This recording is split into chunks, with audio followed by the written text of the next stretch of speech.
I'm Petty Officer Liz Murray. Officials at Fort Bragg are investigating an explosion during a live fire exercise Monday on the base.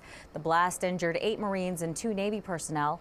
The incident happened during the annual spring artillery training on Fort Bragg. The extent of the victims' injuries are not known. Low levels of radiation have been detected near Commander Fleet Activities Yokosuka.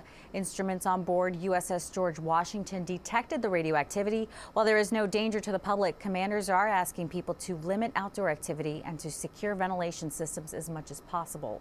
And the aircraft carrier USS Ronald Reagan continues operations off the coast of Japan. U.S. and Japanese forces are using the carrier as a platform to fly food, blankets, and other supplies to victims.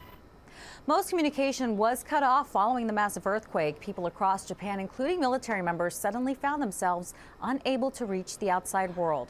Senior Airman Barbara Patton tells us how Misawa Air Base helped to get people back in touch with their loved ones. Right after the earthquake, residents of Misawa found their cell phones useless.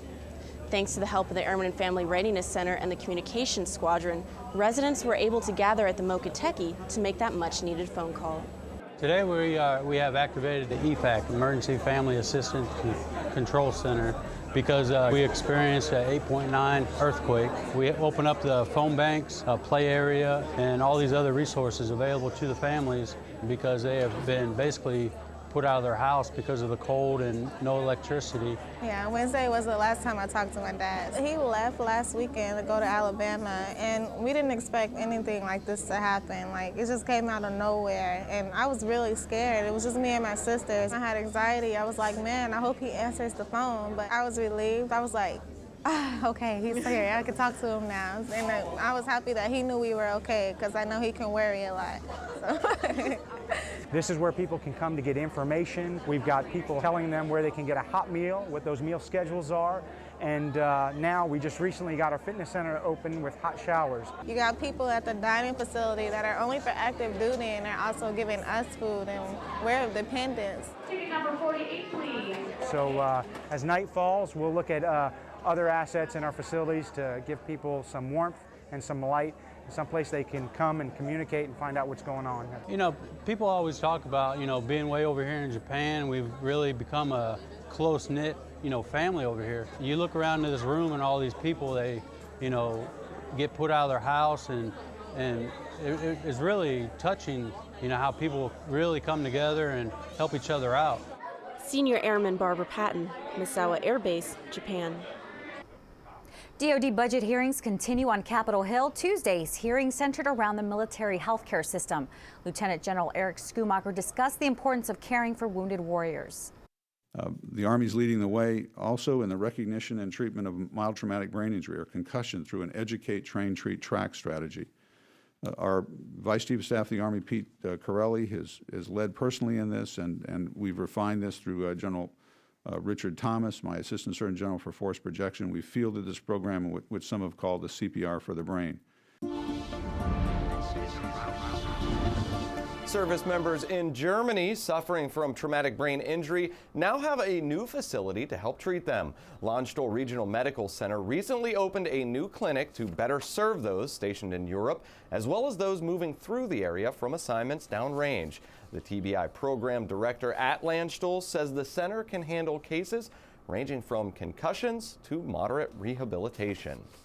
Well, over the past year, we've been reporting on the unfortunate rise in military suicides that now exceeds the national average. Many suicides can be stopped if help is received when the first signs of stress appear.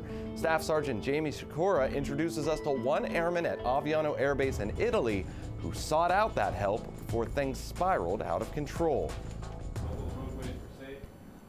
With all the demands on service members, it's easy to understand how you can get stressed out. People may not think that they experience psychological distress significantly enough to come to mental health, and I think that's another mistake that people make. When your car is broke, you take it to a mechanic. When you're broke, sometimes you got to go to a professional to get that help that you need.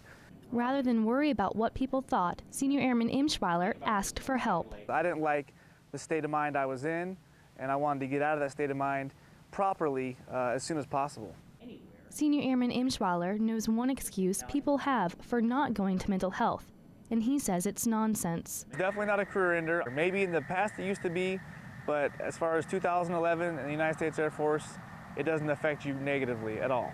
Proving there's one thing less to worry about when you think you should ask for help. Staff Sergeant Jamie Sikora, Aviano Air Base, Italy. And if you feel you are in crisis, officials say, you should contact or visit your installation's military treatment facility. If you want to contact help online, head to realwarriors.net or militaryonesource.com.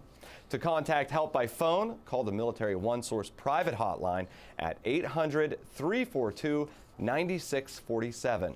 You can also call the National Suicide Prevention Lifeline at 800-273-TALK, and that will put you in contact with the nearest crisis center. Well, coming up ahead and around the services, the Department of Defense is reaching out to business owners who employ our citizen soldiers. But first, we head downrange where RC West has a new group of soldiers at the helm of logistics support.